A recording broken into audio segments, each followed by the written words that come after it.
1626 Médias. Apprendre, Transmettre. et construire. Bonjour et bienvenue sur le 1626 Médias. On se retrouve à la résidence Macauliffe. Je suis en compagnie de Marion Baumel. Bonjour, comment allez-vous ? Bonjour, oui, ça va, merci. Pouvez-vous vous présenter ? Donc Marion Baumel, je suis la gestionnaire de la résidence senior Macauliffe à 40 ans. Voilà, depuis 4 ans, je suis ici. Quel est votre parcours professionnel ? Alors, mon parcours, donc moi j'ai un master, mon parcours d'école, j'ai un master dans le management de la santé et du social. Je me suis spécialisée en gérontologie, donc avec les personnes âgées. Avant d'arriver à la résidence, j'ai beaucoup travaillé dans différents services, toujours autour des personnes âgées, en service d'aide à domicile, responsable d'une résidence senior. Et je suis arrivée ici à 40 ans à la résidence Macauliffe depuis 4 ans. Ok. Aimez-vous le contact avec les pensionnaires ? Si oui, pourquoi ? Oui, sinon je ne serais pas là. C'est enrichissant de travailler avec un public âgé parce qu'on apprend toujours plein de choses. Ils ont toujours des choses à nous dire. Ils ont aussi toujours besoin de nous pour plein de choses. Et du coup, voilà, les journées sont variées et on se sent utile. Pourquoi avoir choisi de travailler en résidence senior ? Alors, j'ai travaillé à domicile.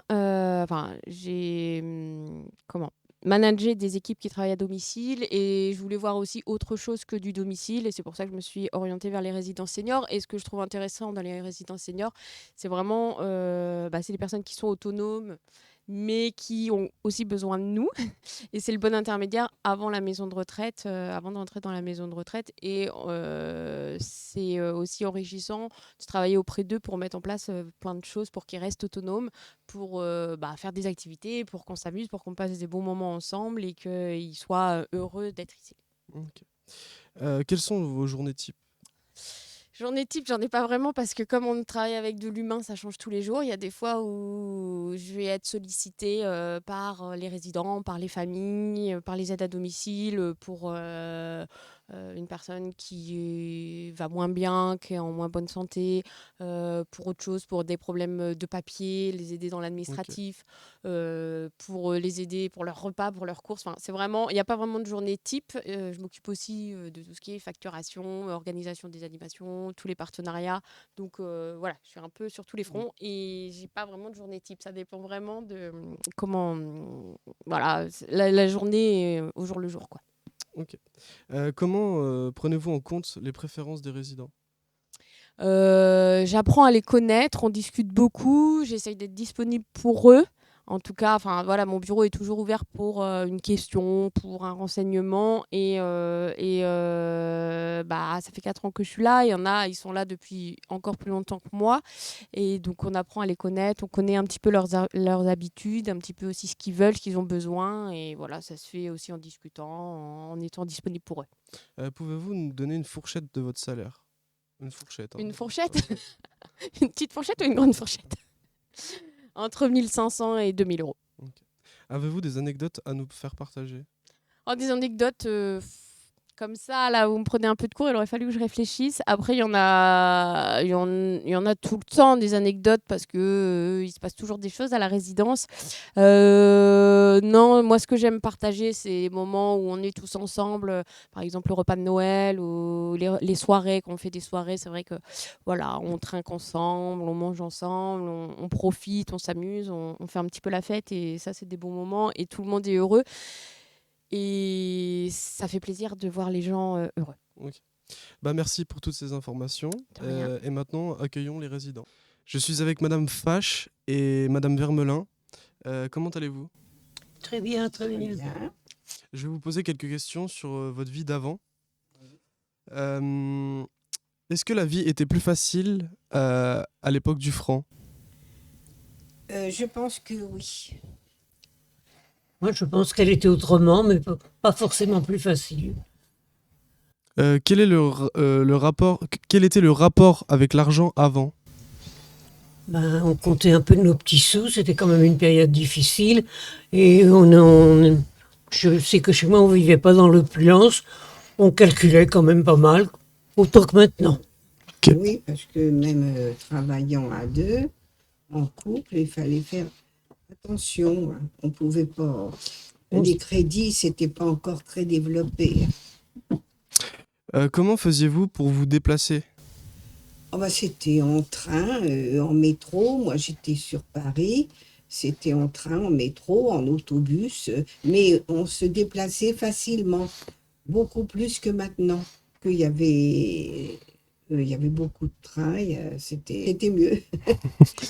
Je comprends. Et vous, Madame Vermelin? Moi, comme Madame Fache, j'avais recours au train, le petit omnibus qui venait de ma banlieue et qui venait tous les quarts d'heure, le train, tous les quarts d'heure, il y avait un train qui était toujours à l'heure, tous les quarts d'heure, et on pouvait compter sur lui. Le matin, je partais à 6h13, c'était pas 14, c'était pas 12, c'était 6h13. Et puis, bon, ben, autrement, je marchais beaucoup à pied, comme maintenant. Est-ce qu'il y avait une répartition des tâches ménagères? Oh, pas du tout, quoi. Enfin, de mon côté, hein, je ne sais pas, mais moi, j'avais un mari, il faisait rien du tout, hein. En rentrant ici, quand nous avions un jardin, c'était le jardin, mais euh, sans ça, il ne s'occupait pas du tout des enfants, ni rien. D'accord. Et vous, Madame Vermelin? Eh ben moi, j'étais toute seule avec mon fils et je m'occupais pleinement avec mon fils. J'étais très prise entre mon travail et mon fils. Et c'était D'accord. ma vie. Dans quel secteur avez-vous travaillé? Alors, moi, j'ai fait le cours complémentaire commercial. Et après, j'ai commencé, enfin, il fallait chercher une place, hein, quand même, ça ne nous tombait pas tout cuit. Euh, j'ai cherché une place et j'ai trouvé quelque chose dans une banque privée. Et je suis tombée dans le service portefeuille, qui est un service assez difficile, assez vivant, et il fallait rendre les choses à l'heure. Nous avions des grands bordereaux avec des grandes machines et tout, et une chef de service extrêmement exigeante. Mais je la remercie encore parce que elle nous a appris à travailler. Et vous, Madame Vermelin? Eh bien moi, dès ma petite jeunesse, j'avais pas 8 ans que je voulais déjà être infirmière, si bien que dès que j'ai pu, j'ai passé avec une dispense l'entrée à l'école des Bleus, ce qui était une école de l'assistance publique qui formait des infirmières en internat. J'ai fait donc une fausse entrée à cette école des Bleus, ma maman étant morte. Je suis revenue comme mère de famille pendant quelques années. Et un jour de ras-le-bol, je suis allée m'adresser à l'hôpital de la Salpêtrière pour me faire embaucher comme agent de service, parce que j'avais envie d'être près des malades. Et là, ma carrière a commencé comme ça. D'accord. Voilà. Combien d'heures faisiez-vous par semaine? Moi, c'était 9 heures par jour. D'accord. Nous, on en faisait 8 et on n'avait qu'un seul jour de repos. Ah oui. Et encore pas fixe, parce que quelquefois il y avait une ancienne qui avait besoin de ce jour de repos et on ne le sucrait. Simplement, il fallait attendre la fois d'après, mais c'était pas très grave. Et comme moi, je suivais mes études en même temps pour avoir un diplôme d'infirmière, ça me faisait des journées assez longues. Quelles étaient les démarches pour trouver un travail? Ben, il fallait quand même des diplômes, hein. Ça nous facilitait les choses, hein. Parce que si on a, et puis quand on passait devant le patron ou un truc comme ça, ou un chef de service, il nous faisait faire des tests, hein. On rentrait pas comme ça, hein. Bon, moi je sais que c'était en français, c'était en calcul et tout. Si je savais bien faire une addition, c'était la banque, c'était indispensable. Et vous, Madame Vermelin? Moi, j'avais mes 2 heures de cours tous les soirs. Après ma journée de travail, il y avait des cours organisés et je faisais mes 2 heures avant de rentrer à la maison, 2 heures de cours. Je préparais mes cours et ainsi, j'ai réussi à avoir mon diplôme d'infirmière, diplômé d'État. Est-ce que votre métier était un métier mixte? Oui, moi, il était mixte, mais il y avait très peu d'hommes, lesquels ils étaient vraiment très rares dans le personnel diplômé. Et c'est resté toujours un peu comme ça. Nous avons toujours eu très peu d'infirmiers Beaucoup moins que maintenant. Et pour moi, c'était mixte. Ok. Il y avait autant d'hommes que de femmes. À partir de quand sont-ils devenus mixtes? Oui. Ça s'est fait tout doucement. Hein. Ok. Oui. Et je pense qu'après la guerre de 14, quand même, peut-être que les femmes se sont mises à travailler. Enfin, elles se sont mises à On avait travailler pris à la une guerre place, de hein. 14. Mais après, bon, quand les hommes sont rentrés, ils ont repris leur place auprès des enfants, mais je ne sais pas exactement. Ça Ok. s'est fait petit à petit, je pense. Ok. Eh bien, merci d'avoir répondu à nos questions et à bientôt sur le 16-26 Média. Avec Madame Garnier, Madame Le Rouge et Madame Lemonnier, comment allez-vous? Bien. Ça va. Nous allons vous poser des questions sur votre parcours scolaire.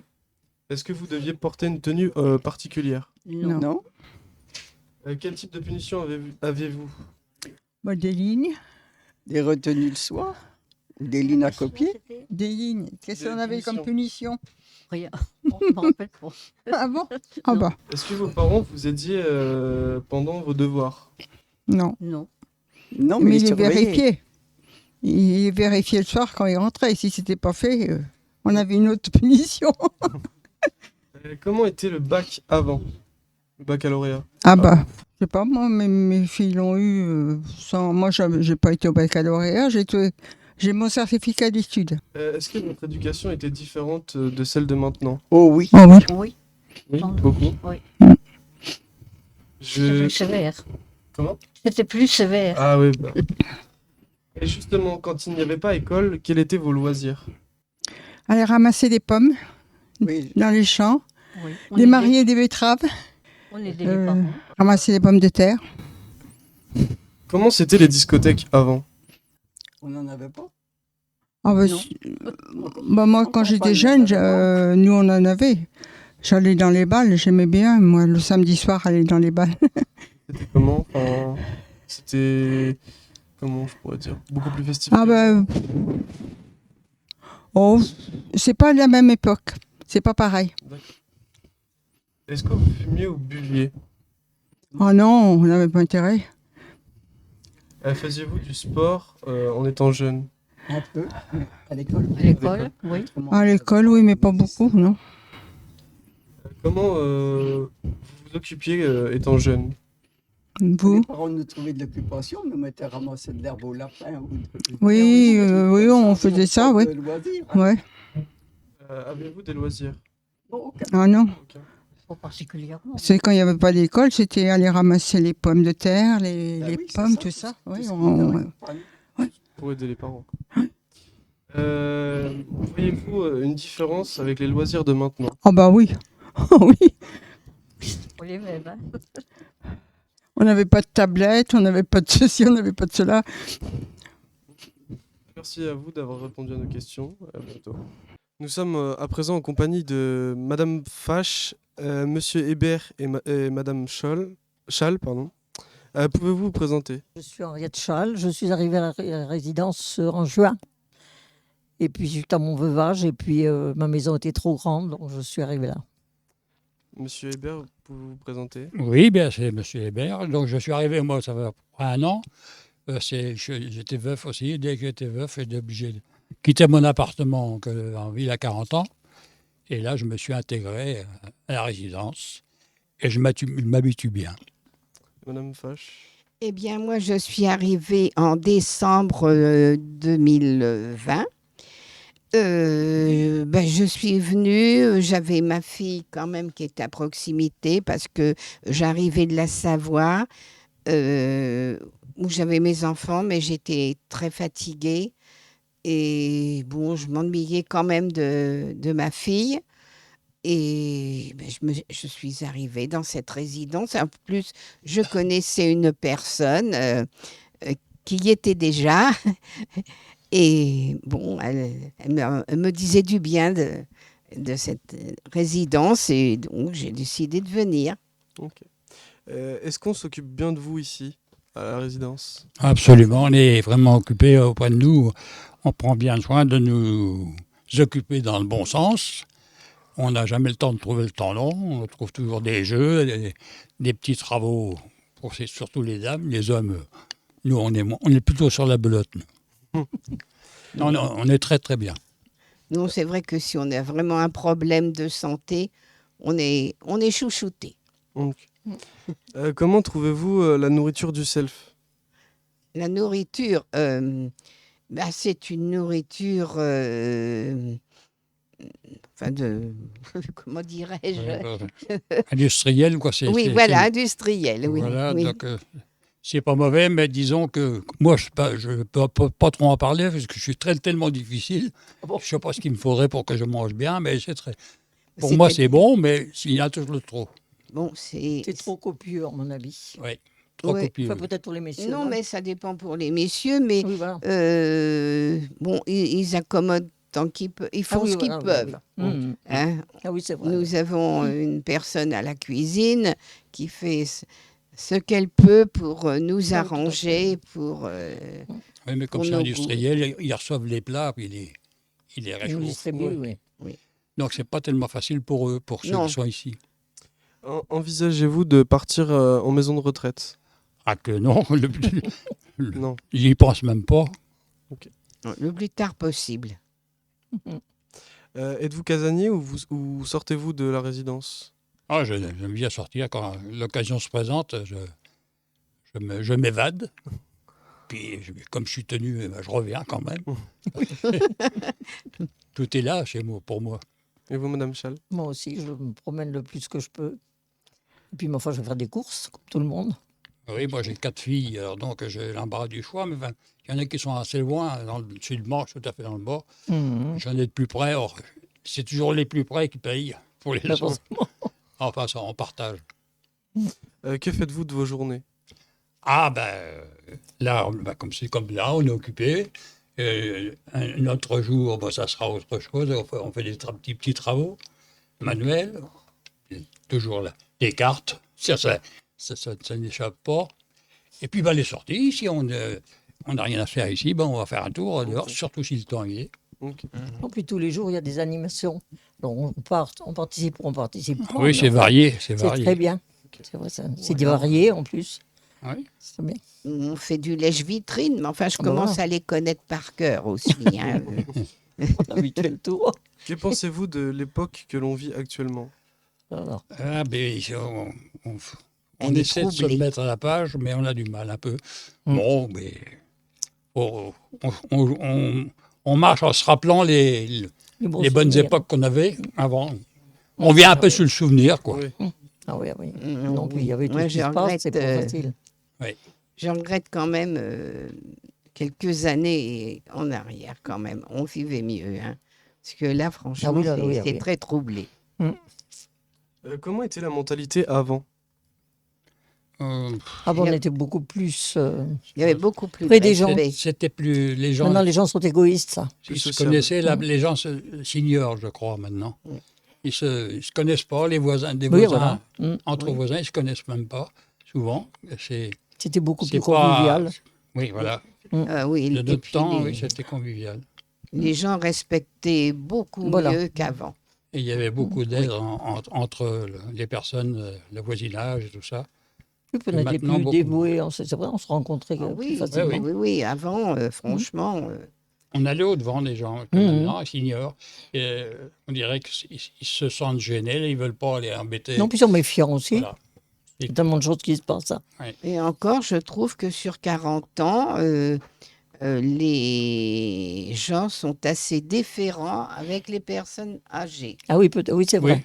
Oui. Parce qu'il y a même des jeunes qui s'effacent pour Oui, vous oui. laisser passer Mhm. et tout, qui Notamment, vous les disent commerces sont très bien merci. avec avec Non, nous. honnêtement, je trouve que 40 ans peut avoir une bonne note. Eh bien, merci d'avoir répondu à nos questions. Il n'y a pas de quoi. On vous remercie d'avoir regardé cette émission et à bientôt sur le 1626 Média.